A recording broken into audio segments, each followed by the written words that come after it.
I never expected that agreeing to do a favor for a friend would change my life, but that's exactly what happened. It wasn't a dramatic, life-altering event like donating a kidney or co-signing a loan. It was smaller than that. It was a simple request, born of professional desperation, that ended up dismantling the quiet, orderly world I had so carefully built for myself and replacing it with something infinitely better and infinitely more terrifying. It all started with a camera, a dimly lit room, and the man holding the camera, my downstairs neighbor, Julian. My name is Lucas. At the time, I was 28, and my life ran on a predictable and, I admit, slightly lonely schedule. I worked from home as a technical writer, translating complex engineering jargon into manuals that actual human beings could understand.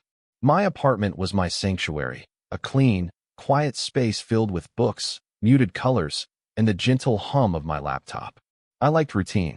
I found comfort in the familiar rhythm of my days. Coffee at 7, work until noon, a short walk, work until 5, then an evening spent reading or watching old movies. It was a peaceful existence, but a solitary one. Julian was the antithesis of my quiet life.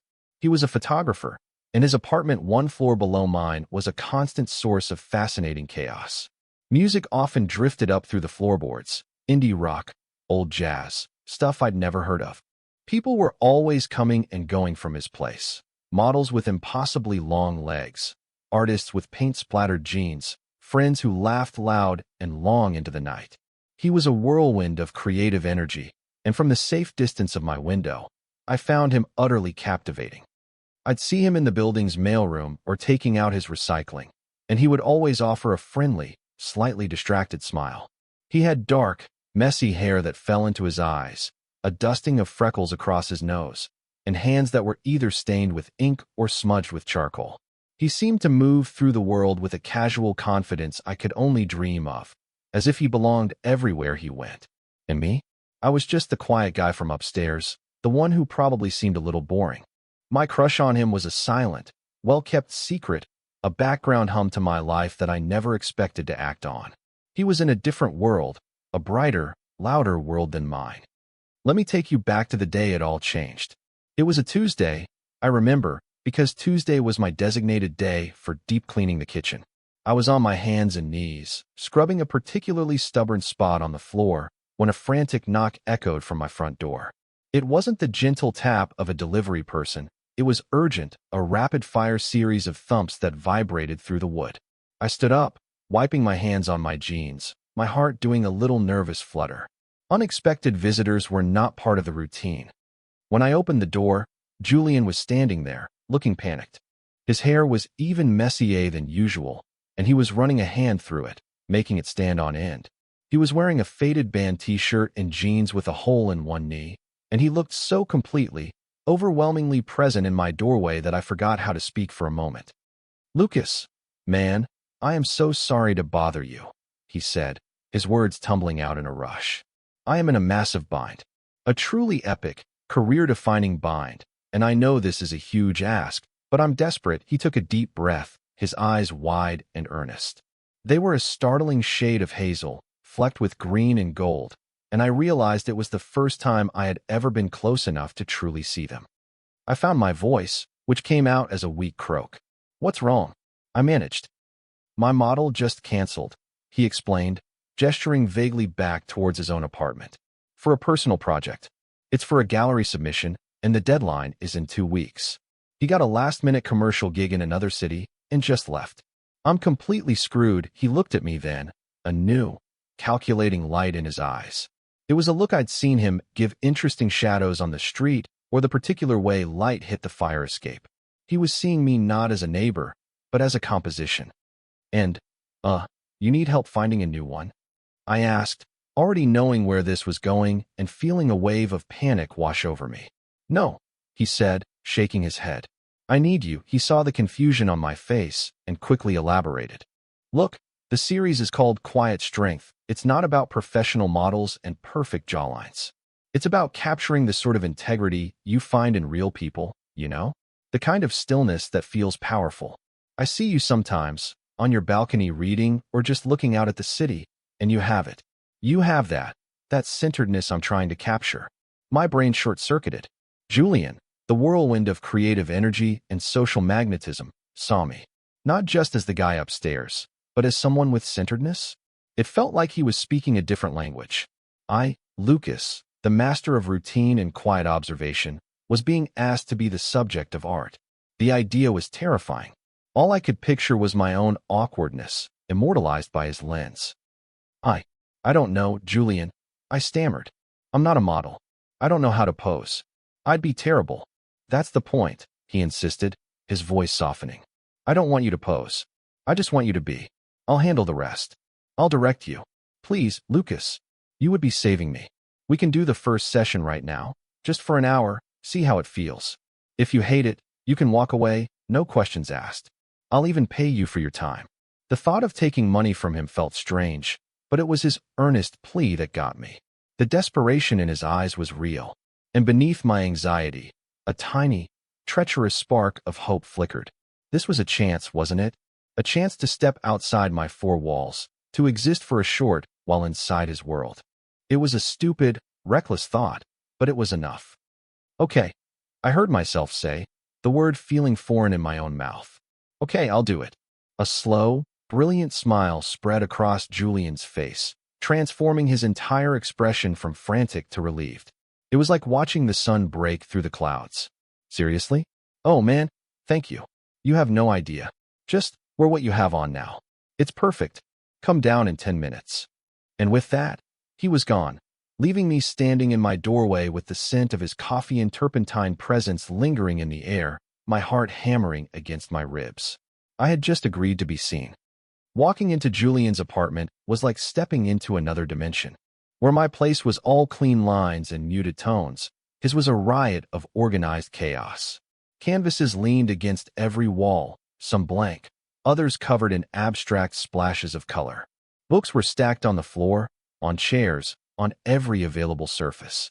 A vintage record player was spinning a low, melancholic jazz tune. The whole place smelled of freshly brewed coffee, drying paint, and the faint, metallic scent of photographic chemicals. It smelled like him.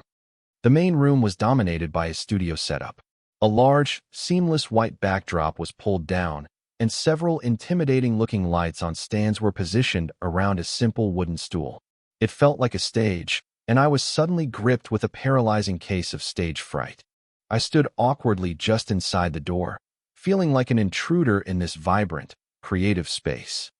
Julian seemed to sense my apprehension. Hey, don't worry, he said, his voice gentle.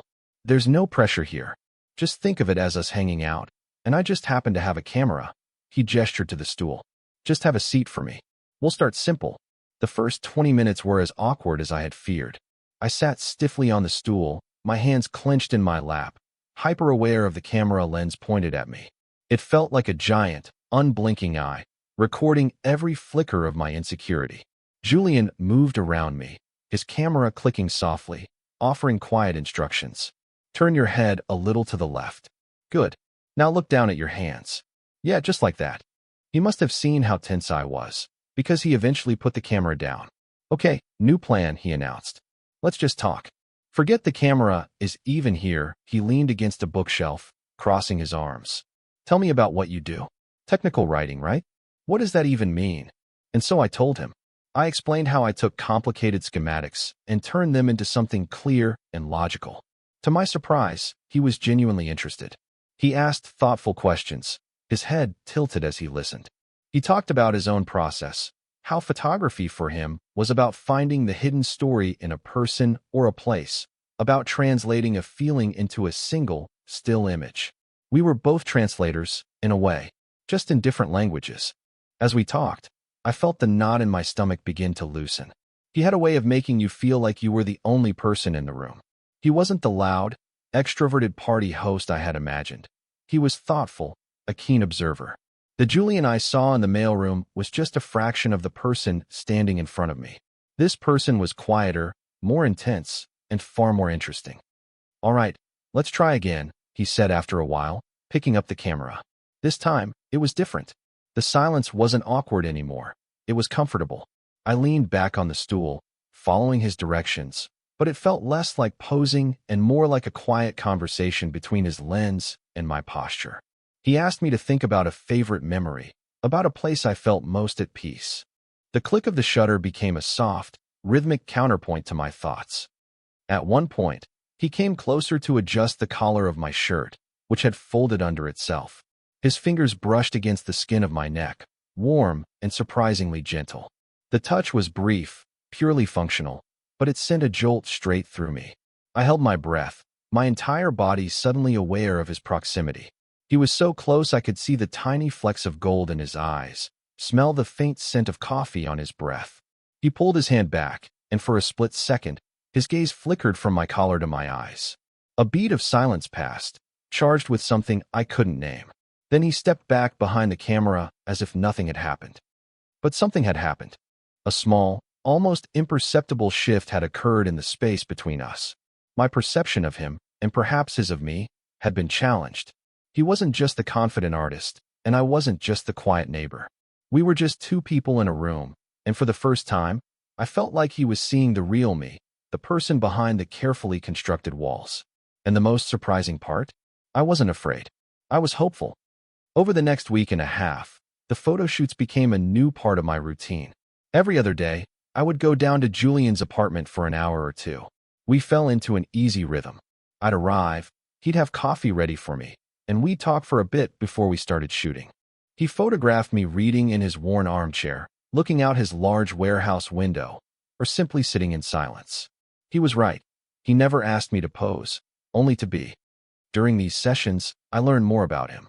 I learned that the Quiet Strength series was deeply personal and homage to his grandfather, who had been a carpenter.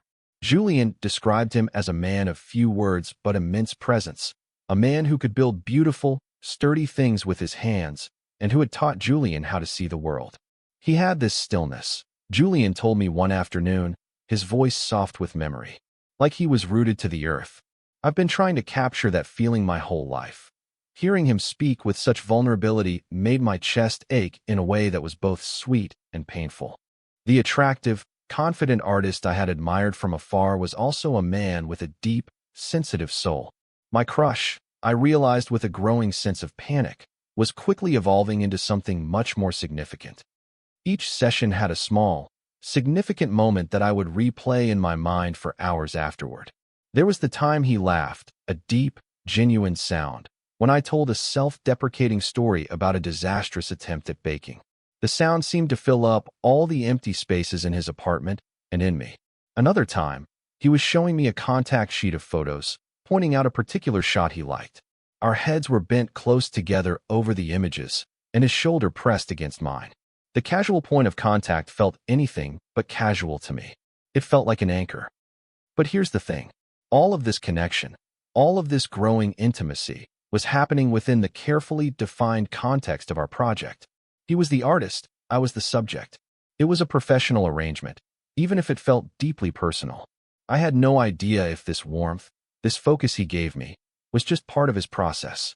Maybe he was like this with all his subjects. Maybe this was just how Julian operated, drawing people out to get the perfect shot.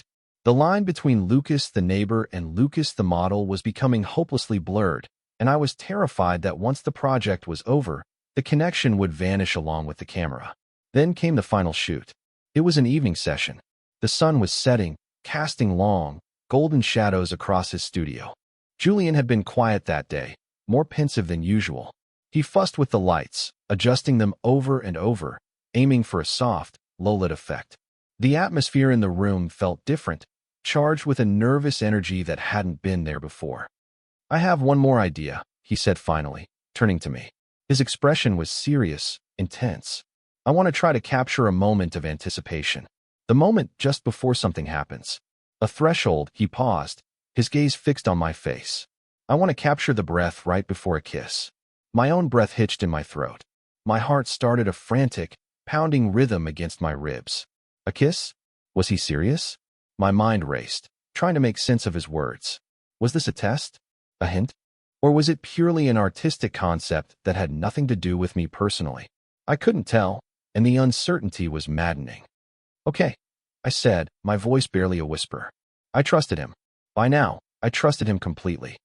He directed me to stand in the center of the room, in the pool of soft light he had created.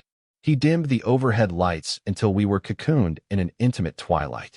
"There's an old theory," he said, his voice low as he picked up his camera. "That low light flatters first kisses. It softens everything, makes it more about the feeling than the details." He raised the camera to his eye, but then lowered it again, a frustrated sigh escaping his lips. "This isn't working. I can't explain it properly. I need to show you." He set the camera on a tripod, setting the self-timer. My stomach twisted into a tight knot. What was he doing? He walked over to me, stopping just a few feet away. "Okay, so, imagine there's someone standing here," he said, gesturing to the empty space in front of me. "And you're about to kiss them. You're close, but not touching yet. It's that last second, the one where everything just stops." I tried to follow his direction, tried to focus my gaze on the empty air, but it felt ridiculous.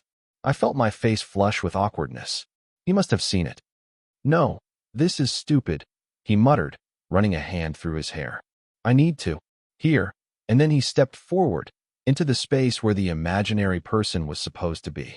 He moved into my personal space, so close that the heat from his body radiated onto mine. He was inches away. My entire world shrank to the small, charged space between our bodies. "Like this," he whispered, and his voice was rough, unsteady. "Forget the camera. Just look at me." I did. I lifted my gaze to his, and what I saw there stole the air from my lungs. He wasn't looking at me like an artist directing a model. The professionalism was gone, replaced by an expression of raw, undisguised vulnerability. It was the same look I imagined he had in his eyes when he spoke about his grandfather. "You lean in," he instructed, his voice barely audible. "Slowly. And you just wait." He mirrored the movement, his own face inching closer to mine. I could feel his breath on my lips, warm and smelling of coffee. His hazel eyes searched mine, and I felt completely and utterly exposed, as if he could see every secret hope I'd been hiding for weeks. The timer on the camera beeped its countdown, a frantic, tiny sound in the heavy silence of the room. 3, 2, 1. The shutter clicked, a soft, final sound. But we didn't move.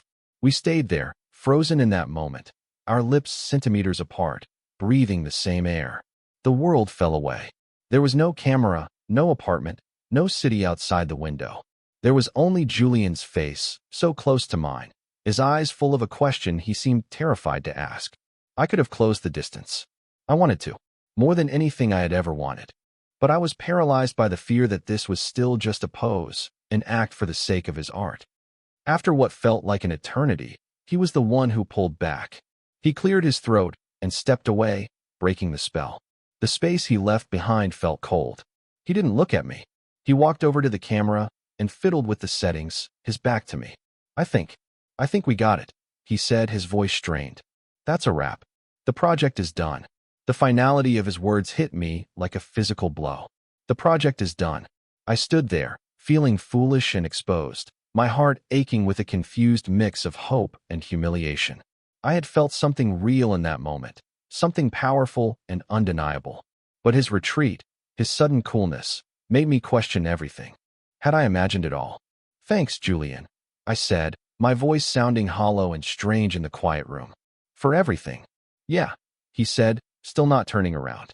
"Thank you, Lucas. I couldn't have done it without you." His words were polite, but they were distant. The warmth we had built over the past 2 weeks had evaporated, leaving a chilling, awkward silence in its place. I let myself out of his apartment without another word, the click of his front door closing behind me sounding like a final, definitive end. The days that followed that final photo shoot were some of the longest of my life. The silence from Julian was absolute. Before, even on non-shooting days, we'd exchange texts or run into each other in the hallway. Now, there was nothing. It was as if the invisible thread that had connected our 2 apartments had been snipped. The music from his place seemed quieter, or maybe I was just imagining it. I found myself timing my trips to the mailroom to avoid any chance of an awkward encounter. My apartment, once my sanctuary, now felt like a cage. Every quiet moment was filled with the relentless churn of my own thoughts. I replayed that last session, that almost kiss, 1,000 times in my head. I dissected every single detail, the way his voice had dropped to a whisper, the flicker of vulnerability in his eyes, the warmth of his breath on my skin. One moment, I was convinced it was real, that he felt something for me and had simply gotten scared. The next, I was drowning in self-doubt, certain that I had been a fool. I had mistaken an artist's skill for genuine intimacy. He was a photographer. His job was to create a feeling, to manufacture a moment. And I had fallen for it completely. The hope was the most painful part. It was a stubborn, flickering flame that refused to be extinguished by my anxiety. It whispered that the connection we had built was too real to be faked.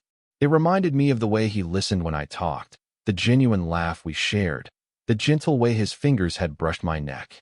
But then the fear would roar back, telling me I had projected all my own secret longings onto a simple, professional relationship. I had made everything up, and now I had not only embarrassed myself, but I had also lost a friend. About a week after the shoot, he sent me a single, curt text message. "Hey, proofs are ready. We'll send you a link to a private gallery so you can see them." There was no warmth, no friendliness. It was as professional and detached as an email from a stranger. I clicked the link with a sense of dread. The gallery was filled with images of me. Me, reading in his chair. Me, staring out his window. Me, laughing. He had captured a version of myself that I barely recognized. Someone calmer, more thoughtful, more interesting. He truly was a gifted artist. He saw things in me that I never saw in myself. And then I saw it. The last photo in the gallery. The one from that final moment. It was titled Threshold. It was devastatingly beautiful. The low light was soft and forgiving, wrapping around us like a blanket. My face was in profile, my eyes closed, my expression one of absolute surrender and trust. And Julian, his face was angled towards mine, his lips parted slightly, his eyes, even in the shadows, his eyes were wide open and fixed on me. And the look in them was not one of artistic direction. It was a look of pure, unadulterated longing. It was a look of someone seeing something they desperately wanted but were terrified to reach for. Seeing it there, in black and white, a frozen moment of undeniable truth, didn't make things better. It made them worse. Because if that look was real, then why was he avoiding me? Why the silence? The photo was a confirmation of my hope and a validation of my fear, all at once. It was proof that something had happened between us, but his subsequent behavior was proof that he wanted nothing to do with it. The tension of holding those two conflicting realities in my head was unbearable. I closed the laptop, feeling more lost and confused than ever before. 2 nights later, there was a knock on my door. It was soft this time, hesitant. My heart leaped into my throat. I knew, with a certainty that made my hands tremble, that it was him. I took a deep breath, trying to steady myself, and walked to the door. I felt like I was moving in slow motion, every step heavy with a week's worth of anxiety and hope. I opened it, and there he was. Julian. He looked tired. There were dark circles under his eyes, and he wasn't smiling. He was holding something in his hands, a large, flat, rectangular object wrapped in brown paper. "Hey," he said, his voice quiet. He wouldn't meet my eyes, focusing instead on a spot on the wall just over my shoulder. "Hi," I replied, my own voice just as subdued. The silence stretched between us, thick and awkward. The ghosts of our easy conversations and shared laughter seemed to mock us from the hallway. Can I come in for a second?" he asked finally, his gaze dropping to the floor. I just nodded, stepping back to let him pass. He walked into the center of my living room and stood there, looking as out of place in my orderly space as I had felt in his chaotic one. He turned to face me, still holding the wrapped object. "I owe you an apology," he began, and now he forced himself to look at me. His eyes were filled with a familiar, wrenching vulnerability. "I've been a total jerk this past week. Disappearing like that. It wasn't fair to you." I just shook my head slightly, not trusting myself to speak. I didn't know what to say. "The thing is," he continued, taking a shaky breath, "I got scared. I need to be honest with you, Lucas." He paused, and the silence was deafening. "The photo series, it wasn't entirely about my grandfather. I mean, it was, but that wasn't the only reason I started it." He looked down at the package in his hands. "It was an excuse." "An excuse?" I repeated, my voice barely a whisper. "An excuse to spend time with you," he confessed, the words rushing out of him now. "I've had this insane crush on you for months. Since I first moved in. I'd see you in the mailroom or on your balcony, and you just seemed so calm, so self-contained. I was completely intimidated. I had no idea how to talk to you, how to bridge the gap from being the guy downstairs to something else. My mind was reeling, trying to process his words. It felt like the floor was tilting beneath my feet. So I came up with this whole stupid, elaborate plan, he said, a humorless laugh escaping his lips. The project. It was a way to get you into my space, to get to know you, without the pressure. A way for me to see if there was anything there. If the person I was watching from afar was real. He finally looked up, his eyes pleading. And you were. You were more real and kind and funny than I ever could have imagined. But that last shoot, he went on, his voice dropping. That moment, it stopped being about the project. For me, anyway, it was real. And when it was over, I panicked. It all felt too big, too fast. I was terrified I had crossed a line, that I had misread everything and made you uncomfortable and ruined our friendship before it even really started. So I ran. I hid. It was cowardly, and I'm so sorry. He held out the package to me. This is for you, he said. My hands were shaking as I took it from him and carefully tore away the brown paper. It was the photo. Threshold. Beautifully framed in simple, dark wood. Staring at it, knowing the truth behind its creation, I felt a wave of emotion so powerful it nearly knocked me over. Relief. Pure, overwhelming relief. I wasn't uncomfortable, I said, my voice thick. Julian, I finally found the courage to say the words that had been trapped inside me for weeks. I felt it too. All of it. A slow, watery smile touched his lips. The tension in his shoulders seemed to dissolve. You did. I nodded, unable to form any more words.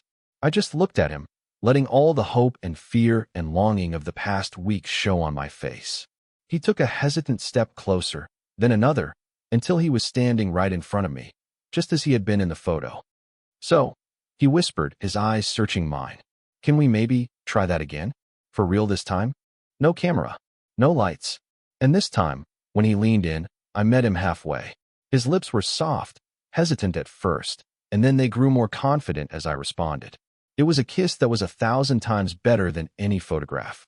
It wasn't a moment of anticipation, it was a moment of arrival. It was slow and deep and certain, a silent conversation that said everything we had been too scared to say out loud. It tasted of coffee and apologies and the breathtaking promise of a new beginning. In the 6 months that followed that first real kiss, my life transformed in ways I never could have predicted. The quiet, solitary routine I had once clung to for comfort was gently dismantled and rebuilt into something new, something shared. My world, which had been painted in muted grays and beiges, was suddenly flooded with the vibrant, chaotic colors of Julian's life. And it was wonderful. Our relationship developed with an ease that felt both exhilarating and perfectly natural. We spent our evenings cooking together in his messy kitchen, our weekends exploring dusty antique shops, and our nights tangled up in each other in my neat, orderly bed. He introduced me to his loud, artistic friends, who welcomed me into their circle without a moment's hesitation. I, in turn, showed him the quiet beauty of my world, the peaceful pleasure of reading a book in companionable silence, the satisfaction of a perfectly organized bookshelf. We didn't change each other. We simply made space for each other, our two different worlds bleeding into one another until they created a new landscape that belonged to both of us. A few months ago, his Quiet Strength series opened at a small gallery downtown. The opening night was packed. I stood in the corner, nursing a drink, just watching him. He moved through the crowd with his usual easy confidence, but every few minutes, his eyes would find mine across the room, and he would flash me a small, private smile that was meant only for me. It was a gesture that made my heart feel impossibly full. The centerpiece of the exhibition, of course, was Threshold. It was hung on the main wall, beautifully lit, drawing people in. I watched as strangers stood before it, their heads tilted, their expressions thoughtful as they studied our almost kiss. They saw it as a piece of art, a universal moment of longing captured on film. But for me, it was so much more. It was a relic of our beginning, a testament to the fear and hope that brought us together. Later that evening, when the crowd had thinned, Julian came to stand beside me, wrapping an arm around my waist and pulling me close. We stood together in silence, looking at the photo. Looking at the two men we had been just a few months before, scared, uncertain, and standing on the edge of everything. You know, he said softly, his lips close to my ear. I almost didn't include it. It felt too personal. Too much like I was putting our story on a wall for everyone to see. I'm glad you did, I told him, leaning my head against his shoulder. It's a beautiful story. He turned me to face him, his hazel eyes warm and bright in the gallery lights. It's my favorite story, he said, and then he kissed me, right there in front of our picture, and I didn't care who was watching. I used to think life was about creating a safe, predictable space for yourself, about observing the world from a comfortable distance. But Julian taught me something different. He taught me that the most beautiful moments in life aren't the ones you frame and hang on a wall. They're the messy, unpredictable, terrifying ones you have to be brave enough to step into, the ones you have to be willing to live.